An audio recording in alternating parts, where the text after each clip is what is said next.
اعوذ باللہ من الشیطان الرجیم بسم اللہ الرحمن الرحیم۔ اللہ تبارک تعالیٰ کے نام سے شروع جو بڑا مہربان اور نہایت رحم کرنے والا ہے۔ قرآن پاک اللہ تبارک تعالیٰ کی وہ مقدس کتاب ہے جس میں بے شمار لوگوں اور قوموں کے ہلاکت اور تباہی کے واقعات موجود ہیں۔ اس مقدس کتاب کو پڑھنے سے پتہ چلتا ہے کہ اللہ تبارک تعالیٰ نے کیسی کیسی نامور قوموں کو ان کے گناہوں کے سبب تباہ و برباد کر دیا اور صفحہ ہستی سے مٹا دیا، اور کتنے ہی ایسے نافرمان بادشاہ جو کبھی یہ دعویٰ کیا کرتے تھے کہ ہمارے بغیر یہ دنیا چل ہی نہیں سکتی۔ اللہ تبارک تعالیٰ نے ان کے نام و نشان کو مٹا کر یہ ثابت کر دیا کہ باقی رہنے والی ذات صرف ایک ہی ذات ہے، اور وہ اللہ تبارک تعالیٰ کی ذات ہے جو ہمیشہ سے ہے اور جو ہمیشہ رہے گی۔ پیارے دوستوں، آج کی اس ویڈیو میں ایک ایسے ہی نافرمان قوم کے بارے میں آپ کو بتائیں گے کہ جس کو اللہ تبارک تعالیٰ نے ہر طرح کی نعمتوں سے نوازا تھا، لیکن اس کے باوجود اس قوم نے اللہ تبارک تعالیٰ کی حدوں کو پار کیا اور اللہ تبارک تعالیٰ کی نافرمانیوں کے اندر مبتلا ہو گئے۔ تو اللہ تبارک تعالیٰ نے اس نافرمان قوم کا انجام کیا کیا اور ان کی شکلوں کو مسح کر کے اللہ تبارک تعالیٰ نے ان کو کس قدر عبرتناک اور دردناک موت عطا فرمائی۔ پیارے دوستوں، اللہ تبارک تعالیٰ قرآن پاک میں ارشاد فرماتا ہے کہ بے شک تیرے رب کی پکڑ بہت سخت ہے۔ اس بات کے اندر کوئی شک نہیں کہ جہاں اللہ تبارک تعالیٰ نے اپنے فرما بردار بندوں کے لیے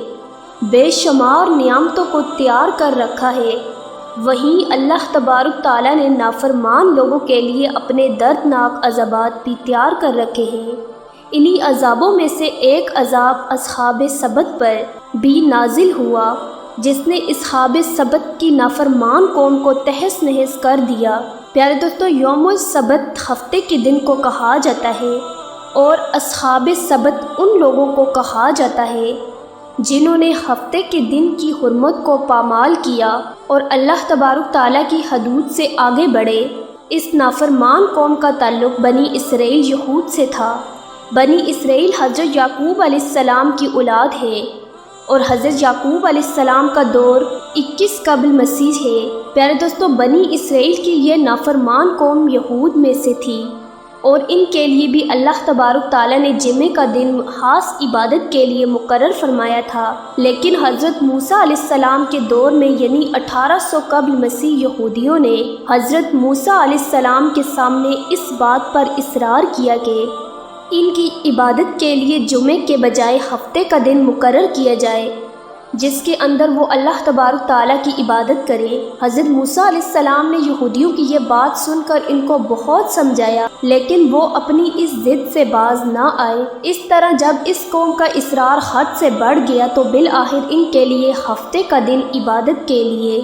مقرر کر دیا گیا۔ یہی وجہ ہے کہ آج بھی یہودیوں کے نزدیک ہفتے کا دن مقدس مانا جاتا ہے۔ پیارے دوستو، ہفتے کا دن چونکہ اللہ تبارک تعالیٰ کی عبادت کے لیے محسوس کر دیا گیا، لہٰذا اس روز اللہ تبارک تعالیٰ کی عبادت کے علاوہ بنی اسرائیل کو کوئی اور کام کرنے کی اجازت نہ تھی۔ لہٰذا اس طرح تمام یہودی پورے 6 دن اپنے کاروبار اور کام کاج میں گزارتے اور ہفتے کا دن اللہ تبارک تعالیٰ کی عبادت میں گزارتے۔ پیارے دوستو، اصحاب سبت بحیرہ احمر یعنی ریڈ سی اور کوہ طور پہاڑ کے درمیان ایک بستی تھی جس کو آلہ کہا جاتا تھا۔ یہ اس بستی کے اندر آباد تھے۔ یہ بستی اس مقام پر واقع تھی جہاں آج کل اسرائیل کی بندرگاہ ایلاق موجود ہے۔ اس کے قریب ہی اردن کی مشہور بندرگاہ عقبہ واقع ہے۔ بنی اسرائیل کے زمانے عروج میں یہ جگہ ایک بہت بڑا تجارتی مرکز تھی جہاں پر مچھلیوں کی خرید و فروخت کا کام تھا۔ اس بستی میں رہنے والے لوگوں کا گزر و اوقات مچھلیوں کی خرید و فروخت پر ہوتا تھا۔ یہ لوگ پورے 6 دن مچھلیاں پکڑتے اور ہفتے کے دن اللہ تبارک تعالیٰ کی عبادت کرتے۔ اللہ تبارک تعالیٰ کا اس قوم پر یہ خاص کرم و فضل تھا کہ اللہ تبارک تعالیٰ نے ان کو ہر طرح کی نعمتوں سے نوازا تھا، لیکن اس کے باوجود یہ قوم آہستہ آہستہ اللہ تبارک تعالیٰ کی نافرمانیاں کرنے لگی اور اللہ تبارک تعالیٰ کی حدوں کو پار کرنے لگی۔ پھر ایک دن اللہ تبارک تعالیٰ نے اس قوم کو آزمانا چاہا، چنانچہ ہفتے کا دن جو کہ یہودیوں نے خود ہی اپنے لیے عبادت کے لیے مقرر کروایا تھا، اس دن اللہ تبارک تعالیٰ کے حکم سے مچھلیاں سمندر کے کنارے پر بہت زیادہ آتی اور پانی کی سطح پر چھلانگیں لگاتی، لیکن ہفتے کے دن اللہ تبارک تعالیٰ نے ان کو شکار کرنے سے منع فرما دیا اور ہفتے کے دن کا شکار اللہ تبارک تعالیٰ نے حرام قرار دے دیا۔ اس نافرمان قوم کے لیے اللہ تبارک تعالیٰ نے آزمائش یہ رکھی کہ ہفتے کے دن مچھلیاں بہت زیادہ کنارے پر آتی اور باقی 6 دنوں میں مچھلیاں دور سمندر میں چلی جاتی اور نہ ہونے کے برابر کنارے پر ہوتی، جس کی وجہ سے یہ لوگ مچھلیوں کو پکڑ نہیں پاتے۔ اللہ تبارک تعالیٰ اصحاب سبت کو دیکھنا چاہتا تھا کہ میں نے اس قوم کو اتنی زیادہ نعمتوں سے نوازا ہے، کیا یہ قوم میری فرم و برداری کرتی ہے یا میری نافرمانی کرتی ہے؟ چنانچہ اللہ تبارک تعالیٰ کے اس حکم کے بعد یہ لوگ کچھ دن برداشت کرتے رہے، لیکن پھر آخرکار تنگ آ کر اللہ تبارک تعالیٰ کی نافرمانیاں کرنے لگے اور ہفتے کے دن شکار کرنا شروع کر دیا۔ پھر آخرکار ایک دن شیطان ان کے سامنے آیا اور ان کو یہ حیلہ بتانے لگا کہ اگر تم ہفتے کے روز شکار کرنا چاہتے ہو اور تم لوگ یہ چاہتے ہو کہ تم لوگ شکار بھی کر لو اور تم لوگ گنہگار بھی نہ ہو، تو تم لوگوں کو میری بات ماننی پڑے گی۔ شیطان کی یہ بات سن کر لوگ بہت خوش ہوئے اور اس سے کہنے لگے کہ بتاؤ ہم کو کیا کرنا پڑے گا؟ چنانچہ شیطان نے ان کو یہ مشورہ دیا کہ سمندر کے کنارے پر بڑے بڑے گڑھوں کو کھود لو اور سمندر سے نالیاں نکال کر ان گڑھوں میں ڈال لو۔ جب ہفتے کے دن مچھلیاں کنارے پر آئیں گی تو ان نالیوں کے ذریعے ان گڑھوں میں قید ہو جائیں گی۔ اس طرح جب یہ گڑھے مچھلیوں سے بھر جائیں تو ان کے منہ بند کر دینا اور پھر اتوار والے دن تم لوگ یہ مچھلیاں نکال لینا۔ اس طرح ہفتے کے دن تم لوگ شکار کرنے سے بھی بچ جاؤ گے اور تم لوگوں کو مچھلیاں بھی مل جائیں گی۔ چنانچہ اس یہودی قوم کو یہ مشورہ بہت اچھا لگا اور اس قوم نے اس شیطانی ہیلے پر عمل کرنا شروع کر دیا۔ اس طرح ان یہودیوں نے سمندر کے کنارے پر بڑے بڑے حوض کھود دیے اور سمندر سے بڑی بڑی نالیوں کو نکال کر ان گڑھوں میں ڈال دیا،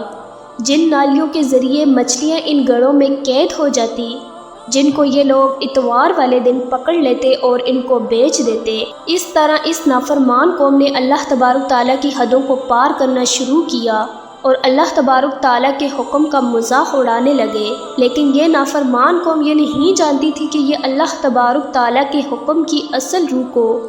بگاڑ رہے ہیں، کیونکہ اللہ تبارک تعالیٰ کا حکم تو یہ تھا کہ 6 دن اپنے کاروبار میں گزارو اور ہفتے کا دن اللہ تبارک تعالیٰ کی عبادت میں گزارو، لیکن اس قوم کے نافرمان لوگوں نے اللہ تبارک تعالیٰ کے اس حکم کو نہ مانا